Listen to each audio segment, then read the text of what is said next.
మొబైల్కి ఛార్జింగ్ పెట్టుకోవాలంటూ నలుగురు దుండుగులు కలిసి ఒక చిల్లర కొట్టు వద్ద ఉన్న వృద్ధురాల మెడలోని బంగారు గొలుసును లాక్కెళ్లారు. ఈ సంఘటన కడప జిల్లా గోపవరం మండలం శ్రీనివాసపురం వద్ద చోటేసుకుంది. గోపవరం మండలం శ్రీనివాసపురం వద్ద పట్టపగల చైన్ స్కాచింగ్ జరిగింది. కారు మంచి ఆదిలక్ష్మి అనే వృద్ధురాల మెడలో నుంచి 3 తులాల బంగారు సరడును లాక్కెళ్లారు. దుండుగులు చోరీ జరిగే సమయంలో 4 వ్యక్తులు 2 బైకుల మీద ఉన్నట్లు వృద్ధురాలు పేర్కొంది. తన చిల్లర కొట్టులో ఛార్జింగ్ పెట్టుకుంటామని నమ్మబలికిన ఆ 4 బంగారు చైన్ లాక్కుని పరారైనట్లు ఆమె ఆవేదన వ్యక్తం చేశారు. దుండుగులపై కేసు నమోదు చేసుకున్న రూరల్ పోలీసులు విచారణ చేపట్టారు. కాబట్టి మిత్రులారా, దుకాణాల వద్ద ఉన్నప్పుడు పలు జాగ్రత్తలు తీసుకోండి. బంగారం ధర పెరిగిందో లేదంటే జల్సాలకు అలవాటు పడ్డారో తెలియదు, కానీ దోపిడీకి దొంగతనాలకి ఇప్పుడు ఎవరు భయపడట్లేదు. అందిన కాడికి దోచుకెళ్తున్నారు. కాబట్టి తస్మాత్ జాగ్రత్త.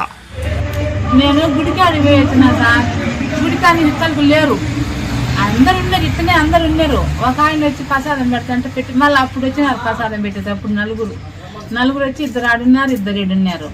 పర్వాలని బండి వేసుకుని వచ్చి ఎందుకు రెండు దగ్గరికి వేసుకొచ్చాడారు, దూరంగా పెట్టుకోండి అని కూడా అన్నా. నీళ్ళు ఏమంటే నీళ్ళు కూడా ఇచ్చినా సార్, నీళ్ళు ఇచ్చినా కూడా ఇద్దరికి అన్నం తిని రాపండి అని చెప్పినాడు. గుడికాడికి పోయి మళ్ళా ఛార్జింగ్ పెట్టుకుంటుంటే వద్దామని ఇద్దరికి దండం పెట్టాను. ఛార్జింగ్ కూడా పెట్టించిన, ఏదో పిల్లడు పెట్టిపోక ఏమైందంటే ఆ విధంగానైనా అన్నం తినుకుంటారంటే ఒకటి తిన్నామంటే ఒకటి పోదామంటే అనుకుంటున్నారు. నేనైనా మీరు బాగుండరా, నేను పోతాండ గుడికాడికి అని చెప్పి ఆడ పీర తీసుకొని చేతిలో పట్టుకొని ఈ రెక్కేసి ఈ రెక్క వేసుకొని పోదామని అవతల అక్కడికి అక్కడికి పెట్టినా.